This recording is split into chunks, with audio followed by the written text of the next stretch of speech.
सो once again good afternoon everyone. So last lecture में हमारा जो कंसेप्ट चालू था that is causes of poverty, right. उसके अंदर हम लोगों ने हिस्टोरिकल रीजंस देखे थे कि हिस्टोरिकल किस तरीके से हमारे इंडिया में किस रीजंस की वजह से गरीबी हुई थी, एंड प्लस हम लोगों ने कॉजेस ऑफ रूरल पॉवर्टी देखा था कि रूरल एरियाज वगैरह में हम लोगों को कैसे पॉवर्टी देखने को मिलती है। मैंने इसी के साथ जैसे आप लोगों ने बताया था कि आसाम वगैरह में फ्लड वगैरह ज्यादा होता है, तो मैंने वैसी वीडियो भी आप लोगों के साथ शेयर की थी। तो आई होप आप लोगों ने वो वीडियो देखी हो। यस और नो? देखी थी आप लोगों ने वीडियो? हाँ, तो आपको बहुत अच्छे से आइडिया आएगा कि आसाम में कैसे एवरी ईयर किस तरीके से फ्लड आता है और कितने जान चली जाती है और प्लस गरीबी होती जा रही है। इस ये भी रीजन एक्चुअली रिस्पॉन्सिबल, ये नेचुरल कॉजेस हम लोगों ने देखा, डेमोग्राफिक फैक्टर्स भी हम लोगों ने पढ़े थे। नाउ इट्स टाइम टू, आज क्या पढ़ेंगे हम लोग? Economic factors, one of the most important question for the 5 marks. 5 mark का आपका क्वेश्चन। इसके अंदर 5 इकोनॉमिक रीजंस है कि जिसकी वजह से हमारे देश में गरीबी है। चलो सबसे पहला आ जाते हैं भाई, लो एग्रीकल्चर प्रोडक्टिविटी पर लेबर। क्या बोल रहे हैं यहाँ पर? एग्रीकल्चर प्रोडक्टिविटी पर लेबर हमारे इंडिया में लो है। कोई मुझे बता सकता है हाउ? कैसे? एक लेबर का प्रोडक्शन करने का जो वे है, जो प्रोडक्शन करता है एक लेबर, वो कम करता है इंडिया में। ऐसा क्यों? What is the reason responsible? Land छोटी होगी, ओके चलो बोल सकते हैं हम लोग लैंड छोटी होगी। हाँ, पॉपुलेशन, पॉपुलेशन एग्रीकल्चर सेक्टर में ज्यादा है, यस और नो? एग्रीकल्चर सेक्टर में लोग ज्यादा है? Tell me. ओके, सो हम लोग मान लेते हैं कि 70% जितना पॉपुलेशन एग्रीकल्चर सेक्टर में, मतलब एग्रीकल्चर नहीं विलेज एरियाज में है। और हम लोग ऐसा बोलते हैं पर्टिकुलर इंडिया में अप्रोक्सीमेटली 50% जो लोग हैं वो एग्रीकल्चर सेक्टर पे डिपेंडेंट है। ठीक है, ऐसा बोला जाता है इंडिया में। देखो इसमें है क्या एक्चुअली, रीजन क्या है? लैंड है एक, for example this is one land. एक लैंड पे से फॉर एग्जाम्पल 12 जने काम कर रहे हैं। ठीक है, कितने जने काम कर रहे हैं? 12 लेबर काम कर रहे हैं और प्रोडक्शन कर रहे हैं से फॉर एग्जाम्पल 12,000 का। कितना प्रोडक्शन कर रहे हैं? 12,000 का प्रोडक्शन कर रहे हैं। मुझे बताओ एक लेबर ने कितना प्रोडक्शन किया? पर लेबर एक लेबर ने कितना प्रोडक्शन किया? 1,000। ठीक है, डन, इतना समझ गया? ओके ओके, 1,000, ठीक है। ये 1,000 पर लेबर अपने को मिल गया। अगर फॉर एग्जाम्पल इसी जमीन पर 10 जने काम करे और 12,000 ही यूनिट्स बना रहे हो, तो कितना आएगा? 1,200। प्रोडक्शन बढ़ा, यस और नो? पर लेबर प्रोडक्शन बढ़ा। तो हम लोग इससे ये साबित कर सकते हैं कि हमारे पर्टिकुलर इंडिया में जो एग्रीकल्चर डिपेंडेंसी है लोगों की, मतलब एक ही जमीन पे बहुत सारे लेबर्स काम कर रहे हैं। समझे? सो बहुत सारे जने अभी काम कर रहे हैं तो प्रोडक्टिविटी पर लेबर तो लो ही होगा ना। यस और नो? एक सिंपल सा रीजन है यहाँ पे। प्रोडक्टिविटी पर लेबर इसकी जगह पे से फॉर एग्जाम्पल 10 की जगह पे 15 जने काम कर रहे हो, तो प्रोडक्टिविटी क्या हो जाएगी? कम हो जाएगी, यस और नो? 12,000 डिवाइडेड बाय 15 करोगे, कम हो जाएगी प्रोडक्टिविटी, 800 जितनी आसपास आएगी। ठीक है, समझे? सो एक ये रीजन हमारे पास है। मैं रब कर देती हूँ ये। अब हम लोग टेक्स्ट बुक का पढ़ते हैं कि टेक्स्ट बुक में क्या लिखा है। One of the important reason of the high poverty in rural India is the low agriculture productivity per labor because of poor irrigation facility। यहाँ पे दूसरे रीजंस भी आते हैं। एक रीजन तो मैंने बताया जो बुक के अंदर नहीं दिया हुआ है। दूसरा रीजन आ जाता है कि पुअर इरिगेशन फैसिलिटी। आप सभी को पता है पानी की फैसिलिटी है एग्रीकल्चर में इतनी? नहीं है। सफिशिएंट टेक्नोलॉजी है, ट्रैक्टर्स, थ्रेशर्स, ऐसा सब कुछ अभी भी। Even they are using bulldogs, bulldogs use करते हैं वो लोग प्रोडक्शन करने में, खेती बाड़ी करने में। म्यूट पे रखो। इससे क्या होगा, डिस्टरबेंस क्रिएट हो जाता है, काफी जन है ना हम लोग। ठीक है। सो सफिशिएंट टेक्नोलॉजी नहीं है। इवन आप कभी महाराष्ट्र वगैरह साइड जाओगे ना, तो आपको पता चलेगा कि वहां पे खेती बाड़ी कितने, मतलब इवन मैं बोल रही हूँ ना, जो बुलडॉग्स यूज करते हैं, आप लोगों ने यहाँ पर भी देखा होगा, वो गन्ने का रस जो निकालते हैं, they are using bulldog. Bulldog ऐसे घूमती है पूरा, और रस निकलता है गन्ने का। ऐसा देखा है किसी ने? किसी ने भी ऐसा देखा है कहीं पे बाहर जाते हुए या क्या? हाँ। तो वैसा है ना, वहां पे प्रोडक्शन में, पर्टिकुलर खेती बाड़ी करने में, एग्रीकल्चर सेक्टर, महाराष्ट्र में वो बुलडॉग्स ही यूज करते हैं आजकल के टाइम पर भी। इवन मैं तो सामने से देखकर आई हूँ, तभी मैं आपको बता रही हूँ उसके related. Lack of education, farmers are not educated, they are illiterate. तो उनको पता ही नहीं है कितना प्रोडक्शन कैसे करना चाहिए, प्राइसिंग कैसे रखनी चाहिए, समझे? They are not trained, proper तरीके से ट्रेन्ड नहीं है। लो रेट ऑफ इन्वेस्टमेंट है, पैसा इनके पास नहीं है, because they are poor ultimately. देखो इसमें क्या चलता है actually, rate, low rate of investment में, देखो इसमें ना पूरी साइकिल चलती है। कैसे, आपको बता रही हूँ।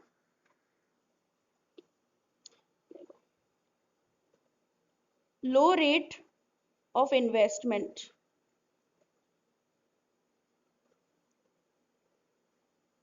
ठीक है, इससे क्या होगा? लो प्रोडक्शन, यस और नो? अभी इन्वेस्टमेंट जितना करोगे, प्रोडक्शन भी वैसा ही होगा ना। अगर इन्वेस्टमेंट ही नहीं होगी, इन्वेस्टमेंट मतलब आप थोड़ा बहुत सीड्स अच्छे से इन्वेस्ट कर रहे हो, पेस्टिसाइड्स ले रहे हो, से फॉर एग्जांपल फर्टिलाइजर्स आप ले रहे हो, उस सब चीजों में इन्वेस्टमेंट तो चाहिए ना अपने को। इन्वेस्टमेंट्स होगा नहीं, अच्छे सीड्स होंगे नहीं, पेस्टिसाइड्स होगा नहीं, तो प्रोडक्शन क्या हो जाएगा? लो हो जाएगा। अब प्रोडक्शन लो हो जाएगा, तो इनकम क्या होगी फार्मर की? लो। यस। प्रोडक्शन अभी इतना लो है, उसको मिलेगा ही नहीं, इतनी इनकम जनरेट ही नहीं होगी उसकी। Income low, savings low. Savings लो, फिर से आ जाता है हमारा लो रेट ऑफ इन्वेस्टमेंट। फिर से साइकिल ये चल रही है ना। Low rate of investment means low production, low production low income, low income low savings, low savings investment फिर से लो। क्योंकि जितनी सेविंग्स ज्यादा होगी, उतना इन्वेस्टमेंट ज्यादा करेंगे। सेविंग्स कब ज्यादा होगी? जब इनकम ज्यादा होगी। इनकम कब ज्यादा होगी? जब प्रोडक्शन ज्यादा होगा। प्रोडक्शन कब ज्यादा होगा? जब इन्वेस्टमेंट्स होंगी। तो ये साइकिल कंटिन्यूस चलती रहती है, समझे? इस तरीके से समझ में आ रहा है हर किसी को?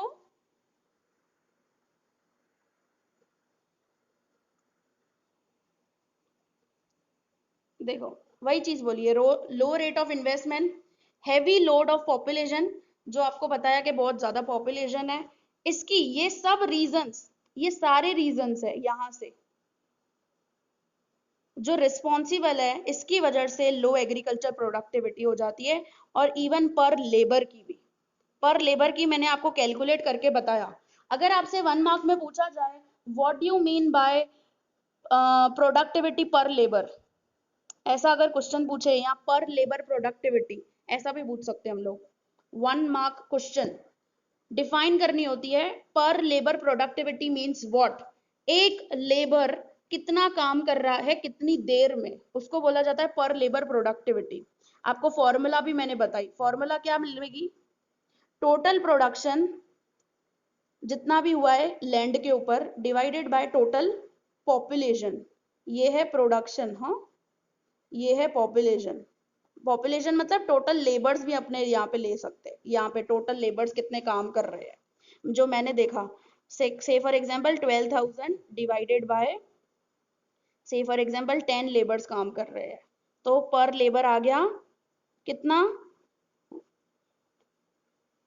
1200। पर लेबर कितना आ गया? 1200 आ गया। तो आप ऐसी फॉर्मूला भी यूज कर सकते हो। अगर आपसे डिफाइन पूछे कि व्हाट यू मीन बाय पर लेबर प्रोडक्टिविटी, तो फॉर्मूला यूज करो, या उसको डिफाइन करना हो तो वो डिफाइन भी हम लोग कर सकते हैं। ये डिफाइन कहाँ पे अवेलेबल है बताऊं? इधर तो अवेलेबल नहीं है, दिखाती हूँ कहाँ अवेलेबल है। बुक चैप्टर के अंदर ही है। और आपको लगता है कि कॉर्नर क्वेश्चंस आए हैं बुक के अंदर, तो ये डिफाइन थी ही नहीं। एग्रीकल्चर, लो एग्रीकल्चर प्रोडक्टिविटी था बस। देखो यहाँ पे ये जो ग्लॉसरी दी हुई है आपको, उसके अंदर ये दिया हुआ है पर लेबर प्रोडक्टिविटी। ये पूछा जाता है 1 मार्क के अंदर। During a particular period of a time the amount of goods and services produced by one labour is called पर लेबर प्रोडक्टिविटी। ये पर्टिकुलर टाइम पर एक लेबर कितने गुड्स और सर्विसेज प्रोड्यूस कर रहा है उसको बोला जाता है पर लेबर प्रोडक्टिविटी। ठीक है, इसकी फॉर्मूला मैंने आपको शॉर्ट में बताई।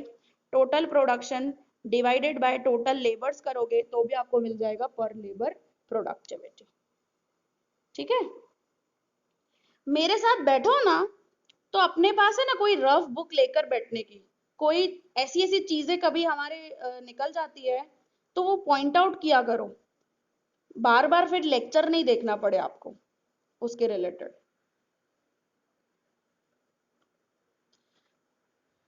सो देखो क्या आया, result in low agriculture productivity, so income of farmers remains low and the poverty increases. ठीक है, सो ये पहला रीजन इकोनॉमिक फैक्टर्स का। सेकेंड आ जाते हैं हम लोग, सभी को पता है unequal distribution of land and property. आपने देखा ना जमींदारी सिस्टम, यस और नो? था, सेम था। टॉप रिच फार्मर्स को इतनी सारी जमीनें, और बेचारे पुअर फार्मर को, जो स्मॉल फार्मर है, मार्जिनल फार्मर है, जो छोटा सा, और उसके पास जमीनें ही नहीं। So that is actually the unequal distribution. This reason is also responsible for having the poverty in our country. So land is a very important for cultivation from the British period in India. Because of the system of zamindari, land ownership was with the handful of zamindars. सभी को पता है ये चीज, अपने ने historical reasons देखा. And this class was not directly associated with the land cultivation and had no interest in investment in agriculture sector. देखो जमींदारों के पास जमीनें थी, बहुत सारी जमीनें थी, लेकिन वो लोग थोड़ी लैंड कल्टीवेट करते थे। सिंपल सी बात है ना, वो लोग तो लैंडलॉर्ड, उनको तो रेंट से मतलब होता था, उनको तो पैसों से मतलब कि हमारा पैसा आ जाना चाहिए हमारे पास। उनको लैंड कल्टीवेशन, वो लोग थोड़ी खेती बाड़ी करते थे, और ना ही उनको कोई इंटरेस्ट था। जमीनें दी हुई थी रेंटल बेसिस पे। और आप मुझे एक सिंपल सा एग्जांपल बताओ, अगर आपने कोई मकान रेंट पे खरीदा होगा, तो आप वो मकान को पेंटिंग करवाना, से फॉर एग्जांपल सीलिंग बनवाना, फर्नीचर फर्नीचर बनवाना, इंटीरियर करवाना, सारी चीजें आप करवाओगे अगर आपने कोई भी घर रेंट पे लिया है तो? टेल मी, आपने कोई भी घर रेंट पे लिया है तो आप कुछ करवाओगे इंटीरियर वगैरह उधर का? नो, क्यों नहीं करवाएंगे? Because we are not interested. हम लोग तो रेंट बेसिस पे है, हम क्यों खर्चा करें? ठीक है, तो फार्मर्स को जब जमीनें रेंट पे देते थे, तो फार्मर्स क्यों इन्वेस्टमेंट्स करेंगे वहां पर, वो जमीनों के ऊपर? वो भी तो ऐसा ही सोचते थे ना, हम लोग क्यों करें इन्वेस्टमेंट?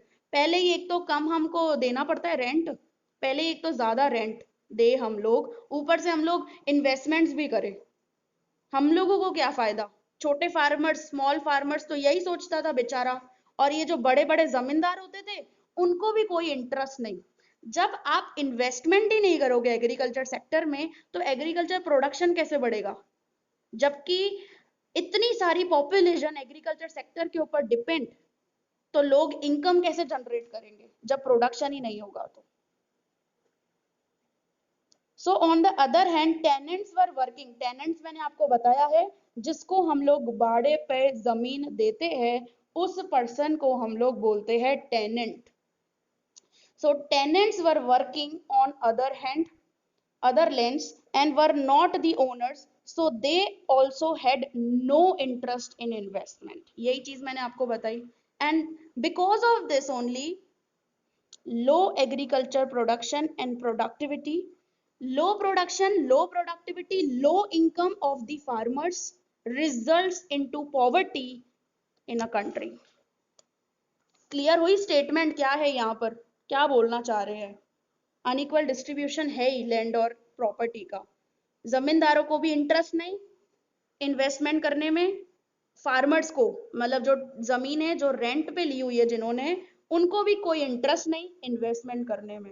ये दोनों को इंटरेस्ट नहीं, इन्वेस्टमेंट्स होंगी नहीं, तो प्रोडक्टिविटी प्रोडक्शन बढ़ेगा कैसे एग्रीकल्चर में? और इतने सारे लोग एग्रीकल्चर के ऊपर डिपेंडेंसी, तो पर लेबर प्रोडक्टिविटी भी कम आने वाला है, इनकम भी कम होगी, तो पॉवर्टी तो बढ़नी है ना देश के अंदर। यस और नो? Tell me. सही लिखा है ना, गलत लिखा है कुछ? नेक्स्ट आ जाता है, नेक्स्ट रीजन है minimal development of small and cottage industry.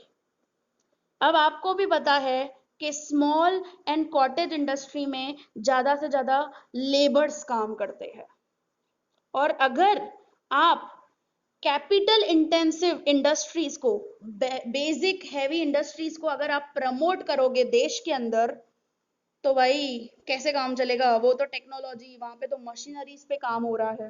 Capital intensive मतलब सारा का सारा काम मशीनरी पे, और लेबर इंटेंसिव जो कि स्मॉल और कॉटेज इंडस्ट्री में काम होता है। स्मॉल एंड कॉटेज इंडस्ट्री को अगर हम लोग ग्रो करें ना, तो उसके बहुत फायदे हैं। इससे क्या क्या होगा फायदा? एक तो सबसे पहली चीज तो अनएम्प्लॉयमेंट वाली प्रॉब्लम सॉल्व होगी, प्लस प्रोडक्शन भी जबरदस्त होगा, प्लस प्रोडक्टिविटी इंक्रीज होगी, लोगों की इनकम भी बढ़ेगी, पॉवर्टी हट सकती है। और स्मॉल एंड कॉटेज इंडस्ट्री में क्या हो जाता है, पर्टिकुलरली कंटिन्यूस प्रोडक्शन प्रोडक्शन हो जाता है। तो जबकि इंडिया को पता है कि वी आर पॉपुलेटेड नेशन, सभी को पता है ना। और आपको अगर मैं बोलूं फॉर एग्जाम्पल, अभी आप लोग देखो पॉवर्टी चैप्टर पढ़ रहे हो, आपके अंदर होगा कि यार इतनी गरीबी है, इतने सारे रीजंस है, तो अगर मैं आपसे पूछूं कि आप क्या कर सकते हो, तो आप मुझे बोलोगे कि एग्रीकल्चर में इन्वेस्टमेंट बढ़ानी चाहिए, ऐसा करना चाहिए। तो मैं आपको बोलूंगी कि आपको अगर आगे चलकर कहीं पे एग्रीकल्चर फार्मिंग रिलेटेड आपको अगर कोई बिजनेस स्टार्ट करना हो, तो आप करोगे? खेती बाड़ी में इंटरेस्टेड है कोई भी इधर? एनीवन? यहाँ पे सब लोग एजुकेटेड है, कोई खेती बाड़ी में इंटरेस्ट देगा? राहुल, मिनिमल मींस मिनिमम, हम मिनिमल को मिनिमम बोलते हैं, मिनिमम डेवलपमेंट। ठीक है, कोई ऐसा जना है जो खेती बाड़ी में इंटरेस्ट देगा? क्योंकि देखो, अगर देश को डेवलप करना है ना, तो तीनों सेक्टर को डेवलप करना पड़ेगा। हमारे तीनों सेक्टर, एग्रीकल्चर, इंडस्ट्री और सर्विस, ये तीनों पिलर्स अगर स्ट्रांग होंगे ना, तो देश डेवलप होगा, अदरवाइज कुछ नहीं होने वाला। ये तीनों सेक्टर को ग्रो करना पड़ेगा। और India industry industry, service service, agriculture गया साइड में, वहां पे इन्वेस्टमेंट्स कुछ भी नहीं, तो कैसे होगा आप मुझे बताओ? घर का एक पिलर डाउन हो गया तो गिर जाएगा ना घर। ऐसे ही देश का अगर एक पिलर डाउन हो गया तो गिरना ही है देश को, डेवलपिंग अंडर डेवलप वाली सिचुएशन ही होनी है, इकोनॉमी डाउन ही होनी है। समझे? सो ये तीन पिलर्स है इंडिया के, एग्रीकल्चर सेक्टर, इंडस्ट्रियल सेक्टर और सर्विस सेक्टर। ये तीनों सेक्टर को अपने को इंपॉर्टेंस देना पड़ेगा। और जबकि पता है इंडिया को कि वी आर एग्रियन नेशन, हमारे देश में सबसे ज्यादा एग्रीकल्चर के ऊपर लोग डिपेंडेंट है, उसके बावजूद भी बेसिक और हैवी इंडस्ट्रीज को प्रमोट किए जा रही है। तो ऐसे कैसे डेवलपमेंट होगा? कुछ भी, गरीबी कैसे हटेगी? जितने भी प्लान्स बना दो ना, कुछ भी नहीं होने वाला उससे तो। देखो यहाँ पे क्या लिखा है, in India second 5 year plan onwards. कोई मुझे बता सकता है सेकेंड 5 ईयर प्लान कब स्टार्ट हुआ था इंडिया में? जी, 19 56, very good, 1956 second 5 year plan. Second 5 year plan में इंपॉर्टेंस दिया था बेसिक हैवी इंडस्ट्रीज को, स्मॉल स्केल इंडस्ट्रीज को, लेकिन जो सक्सेस हुआ था ना ये चीज, वो बेसिक और हैवी में अच्छा सक्सेसफुलनेस हुआ था, काफी इंडस्ट्रीज ग्रो हुई थी। लेकिन capital intensive modern technologies machineries पे अगर काम होगा तो बाकी के लोग क्या होंगे? एक तरफा अगर लेबर सप्लाई बहुत ज्यादा है, दूसरी तरफा एग्रीकल्चर सेक्टर को आप प्रायोरिटी नहीं दोगे, तीसरी तरफा चलो इंडस्ट्री को इंपॉर्टेंस दो, लेकिन स्मॉल एंड कॉटेज इंडस्ट्री को ना, तो हमारे देश की बेरोजगारी गरीबी हटेगी ना। आप बेसिक हैवी इंडस्ट्रीज को प्रमोट किए जाओगे तो बेचारे अनएम्प्लॉयड नहीं होंगे तो क्या होंगे? सो देखो इसमें लिखा हुआ है यही चीज, अ strategy for the economic development second 5 year plan से स्टार्ट किया गया था। Heavy and basic industries were given priority. एक मिनट ना,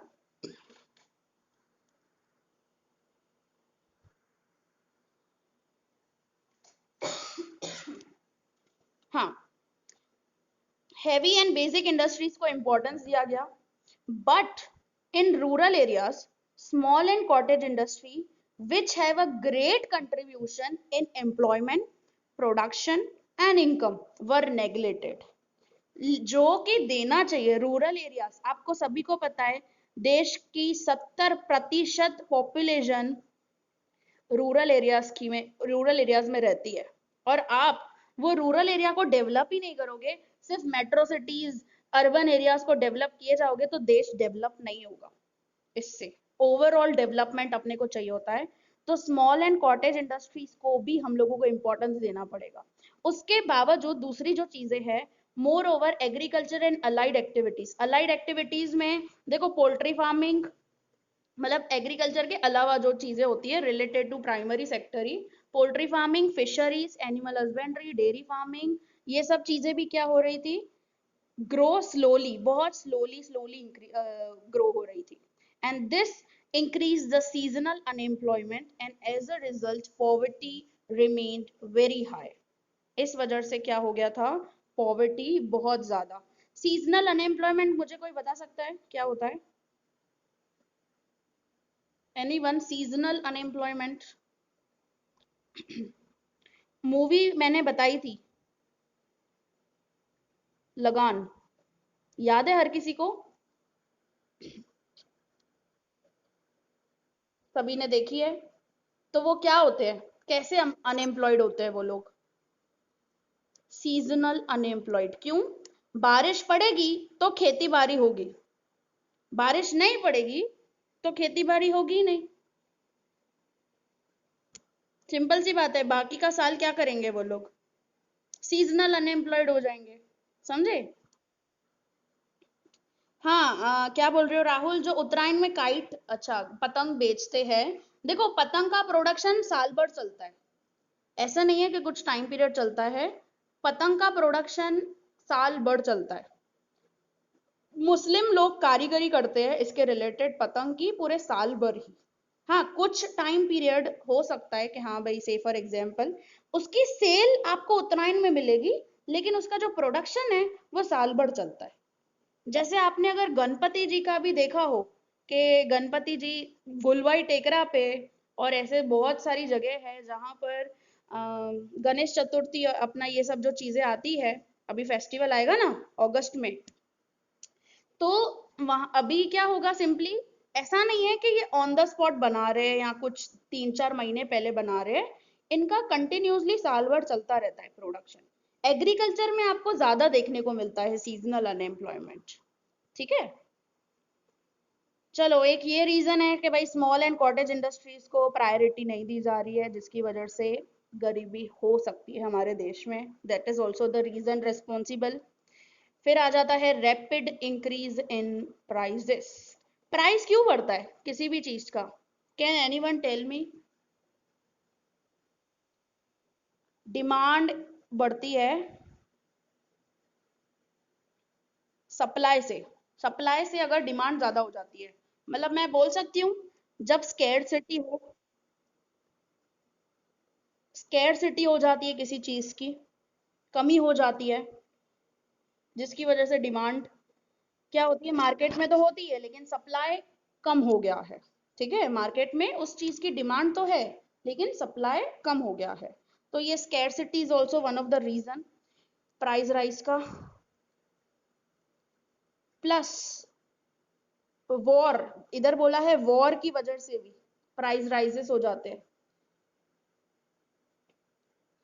कैसे, कोई मुझे बता सकता है वॉर की वजह से प्राइस राइज कैसे होता है? सब कुछ बर्बाद हो चुका वॉर में, तो जैसे आप लोगों ने देखा हो सेकेंड वर्ल्ड वॉर, या इवन अभी की हालत देखो ना, कोरोना भी कोई थर्ड वर्ल्ड वॉर से कम नहीं है, थर्ड वर्ल्ड वॉर ही है एक्चुअली, ऐसा ही समझो आप। But it's a biological war, biological war है पूरे वर्ल्ड के साथ। वॉर की वजह से देखो अभी लोगों ने क्या कर दिया है, इनकम से फॉर एग्जाम्पल कम हो गई है लोगों की, इनकम कम हो गई है, तो इनकम कमाने के लिए प्रोडक्शन का क्या करेंगे वो लोग? एक तो स्कैरसिटी है सामने, ये भी है। अब स्कैरसिटी है, अगर कोई चीज की डिमांड करते हैं तो सामने प्राइस राइज होगा, ये भी चांस है। फिर एक ड्रॉट भी आ जाता है, सूखापन अपने बोलते हैं ना, scarcity, again the word scarcity arises. क्या भाई, स्कैरसिटी की वजह से सप्लाई नहीं हो पा रहा है लेकिन मार्केट में डिमांड है, प्रोडक्शन लो हो गया हो, या रैपिड इंक्रीज इन डिमांड हो गया हो मार्केट में, या कॉस्ट ऑफ प्रोडक्शन ही बढ़ गया हो, किसी भी प्रोडक्शन का, किसी भी प्रोडक्ट का कॉस्ट बढ़ जाना। कॉस्ट आप सभी को पता है, से फॉर एग्जाम्पल अगर 100 रुपए लूं और 20 रुपए प्रॉफिट रखूं तो 120 रुपए प्राइस आ जाता है। लेकिन ये 100 की जगह पे 110 अगर हो गया मेरा कॉस्ट ऑफ प्रोडक्शन, और प्रॉफिट को उतना ही रखूं, तो प्राइस इंक्रीज हुआ, यस और no, because of increase in cost of production. जैसे अभी माल बाहर किसी कंट्री से मंगवाना करना या बाहर किसी और स्टेट से मंगवाना करना बंद है, तो कहीं ना कहीं से एडजस्ट कर कर कुछ ना कुछ मंगवाते हैं, तो कॉस्ट ऑफ प्रोडक्शन बढ़ जाता है, मे बी ट्रांसपोर्टेशन कॉस्ट बढ़ जाती है, या से फॉर एग्जांपल इंपोर्ट ड्यूटीज वगैरह बढ़ जाती है। So these are also reason जिसकी वजह से कॉस्ट बढ़ जाता है, तो प्राइस इंक्रीजिंग हो रहा है। जब प्राइस बढ़ जाएगा, मुझे बताओ, से फॉर एग्जाम्पल एक चीज बताती हूँ, मेरे पास 50 रुपए है, ठीक है, आई हैव 50 रुपीज, मार्केट में जो मिल्क है से फॉर एग्जाम्पल वो 25 रुपए लीटर है, ऐसा अपने मान रहे for example, 25 rupees per litre है, आप कितना खरीद सकोगे बताओ मुझे? 2 लीटर। लेकिन अगर इनकम सेम ही रखो, चलो 50 रुपीज ही, अगर ये प्राइस बढ़ गई 50 रुपीज पे, मिल्क 50 रुपए हो गया, तो कितना खरीद सकोगे? तो जब प्राइस बढ़ा तो परचेजिंग कैपेसिटी कम हो गई ना, पहले जब 25 रुपए प्राइस था तो 2 लीटर खरीद सकते थे, तब कितना परचेज कर सक रहे थे? परचेजिंग पावर कम हो गया, समझे? तो यहाँ पे वही चीज बताई है कि लोगों का जैसे जैसे गुड्स एंड सर्विसेज का प्राइस बढ़ता जाएगा, वैसे वैसे परचेजिंग पावर क्या होता जाएगा? लो होता जाएगा, जिसकी वजह से स्टैंडर्ड ऑफ लिविंग लोगों का असर होगा इस चीज के ऊपर से। सो स्टैंडर्ड ऑफ लिविंग लो होगा, जब स्टैंडर्ड ऑफ लिविंग लो होगा तो पॉवर्टी क्या होगी? बढ़ेगी, यस और no? So on the other hand, increasing price benefits businessmen, traders and big farmers, and this increases the unequal distribution of income in the society. यहाँ पे क्या बोला है? आप लोगों ने ये नाम सुना है? स्कैरसिटी तो सुना है, लेकिन आर्टिफिशियल स्कैरसिटी ये सुना है? जानबूझकर क्रिएट की जाती है, कैसे? कोई एग्जांपल मुझे बता सकता है इसका? यस ऑफ कोर्स, ओनियन का हुआ था, स्टोर करके रखते हैं, मार्केट में ऐसा बोलते हैं कि हमारे पास तो है ही नहीं, ऐसा सप्लाई, ऐसा बोलते हैं ना, सप्लाई नहीं हो रहा है बिल्कुल भी, स्टॉप कर दिया है से फॉर एग्जांपल, या बहुत स्लो कर दिया है सप्लाई करना, तो वो स्टॉक मतलब गोडाउन में, वेयरहाउस में स्टॉक करते जाएंगे, और कोल्ड स्टोरेजेस होते हैं आजकल तो भाई अवेलेबल है, समझे? तो इससे फायदा किसको होगा? जब मार्केट में देखो, इससे क्या हो जाएगा, आर्टिफिशियल स्कैरसिटी करने से मार्केट में सप्लाई कम हो जाएगी, लेकिन बेसिक नेसेसिटी है अनियन, तो उसकी डिमांड तो होनी है कंपैरेटिवली। इंसान क्या करेगा, ज्यादा से ज्यादा पहले 2 किलो खरीदता था, अभी 1 किलो खरीदेगा, आधा किलो खरीदेगा, बंद थोड़ी करेगा खरीदना। यस और नो? मार्केट में डिमांड तो है ही उस चीज की, लेकिन ये सप्लाई कम कर देंगे आर्टिफिशियल स्कैरसिटी कर कर, तो जिससे क्या हो जाएगा, उसकी रीजन ये आर्टिफिशियल स्कैरसिटी की वजह से भी प्राइस राइज होती है। ठीक है? ये बड़े बड़े मार्केट में, अपने अहमदाबाद का ही अनियन मार्केट आप देख लोगे तो वहां पर भी आपको ऐसा सब कुछ देखने को मिलता है। और देखो, जैसे ये बिग फार्मर्स है, बिग फार्मर्स क्या करते हैं, प्रोडक्शन खरीद लेते हैं, जो बेचारा रेंट पर जिसको जमीनें दी थी, उससे रेंट क्या खरीदते हैं, रेंट क्या लेते हैं, प्रोडक्शन ले लेते हैं उससे। अभी प्रोडक्शन तो सस्ते भाव पे वो लोग ले लेंगे, और बेचते क्या है, ज्यादा प्राइस चार्ज करके बेचते हैं वो लोग। आज मुझे आप बताओ, अगर हम लोग आज के दिन में, हमारी बेसिक नेसेसिटीज है रोटी कपड़ा मकान, तो हम लोग जो फूड लेते हैं, वेजिटेबल्स हो गया, फ्रूट्स हो गया, ये सब कुछ फार्मर्स ही ग्रो करते हैं। तो फार्मर्स रिच होने चाहिए ना, पॉवर्टी नहीं होनी चाहिए ना। बट जो छोटे छोटे फार्मर्स जो एक्चुअली कल्टीवेट करते हैं, जो खेती बाड़ी करते हैं, उन लोगों को तो फायदा ही नहीं मिलता है उस चीज से। वो लोग तो बेचारे क्या करेंगे, क्योंकि उनके पास गोडाउन फैसिलिटी नहीं है, उनके पास वेयर हाउसिंग नहीं है, जिसकी वजह से उनको सस्ते भाव में बेच देना पड़ता है बड़े बड़े फार्मर्स को, बड़े बड़े से फॉर एग्जांपल ट्रेडर्स को। तो ट्रेडर्स और बिजनेसमैन के पास बड़े बड़े कोल्ड स्टोरेजेस अवेलेबल होते हैं, तो टोमेटोज हो गया, पोटेटोज हो गया, अनियंस हो गया, ये सब वो लोग क्या कर देते हैं, कोल्ड स्टोरेजेस में रख देते हैं, और आर्टिफिशियल स्कैरसिटी करते हैं मार्केट में। धीरे धीरे क्या हो जाता है, प्राइस बढ़ जाता है, और फिर मार्केट में सप्लाई करना स्टार्ट करते हैं। आप लोग ने देखा है कि ओनियन का प्राइस 120 रुपए हो गया था, 1 kg, 120, 125, 150 जितना पहुंच गया था, अभी बीच का ही अपने बात करें तो कुछ टाइम पहले ही।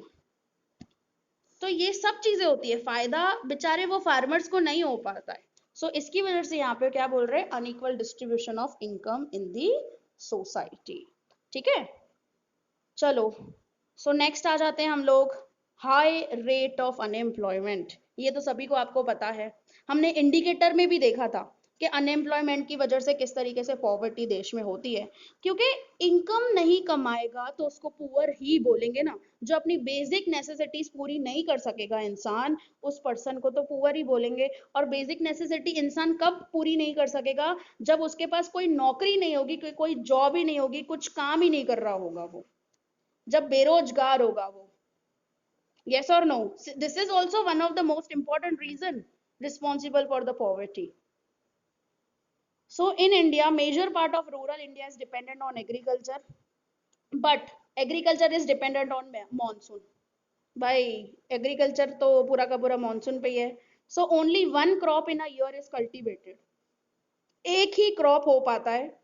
सो there exist a seasonal unemployment. ठीक है, क्योंकि बाकी का पूरा जो साल होता है, जैसे 4-5 महीने ठीक है बारिश पड़ी, बाकी का जो साल है दे आर सीजनली अनएम्प्लॉयड। काफी आपको ऐसा लगता है कि ऐसा सब कुछ तो बुक में लिखा हुआ है, लेकिन इंडिया में ये सारी चीजें है अभी भी, इवन ये सब कुछ होता है। छोटे छोटे गांव में आप देखोगे कभी आप जाकर, तो आपको पता चलेगा उसके रिलेटेड। सामने इंक्रीजिंग पॉपुलेशन बहुत ज्यादा है, जॉइंट फैमिली सिस्टम है, सो जिसकी वजह से बर्डन बहुत ज्यादा हो गया एग्रीकल्चर सेक्टर पे। आपने देखा कि लो एग्रीकल्चर प्रोडक्टिविटी हो रही है, रिजल्ट्स इन डिसगाइज अनएम्प्लॉयमेंट। देखो, डिसगाइज अनएम्प्लॉयमेंट क्या होता है, जहां पर मैंने वो जो एग्जांपल दिया ना, 12 जने काम कर रहे हैं तो भी 12,000 यूनिट्स बना रहे हैं, 10 जने काम कर रहे हैं तो भी 12,000 यूनिट्स ही बना रहे हैं। समझे? तो ये 2 जने क्या हुए बाकी के, उसको बोला जाता है डिसगाइज्ड अनएम्प्लॉयड। मतलब वो 2 जनों ने तो कुछ किया ही नहीं ना, ऐसा समझो। उनका तो प्रोडक्टिविटी में कोई हाथ ही नहीं है, उन्होंने तो प्रोडक्शन रिलेटेड एक यूनिट भी नहीं बनाया है। जब 12 जने भी 12,000 यूनिट बना रहे हैं, 10 जने मिलकर भी 12,000 यूनिट बना रहे हैं, तो कुछ हो ही नहीं रहा है, वो 2 जने तो कुछ ही नहीं कर रहे हैं। So that 2 person has the zero marginal productivity. वो 2 पर्सन की क्या है, जीरो मार्जिनल प्रोडक्टिविटी एक्चुअली, जिसको बोला जाता है डिसगाइज्ड अनएम्प्लॉयमेंट। तो ये भी आपको देखने को मिलता है एग्रीकल्चर सेक्टर में। एग्रीकल्चर क्या, अपने बिजनेस में भी आपने ये चीज देखी होगी डिस्गाइज अनएम्प्लॉयमेंट की।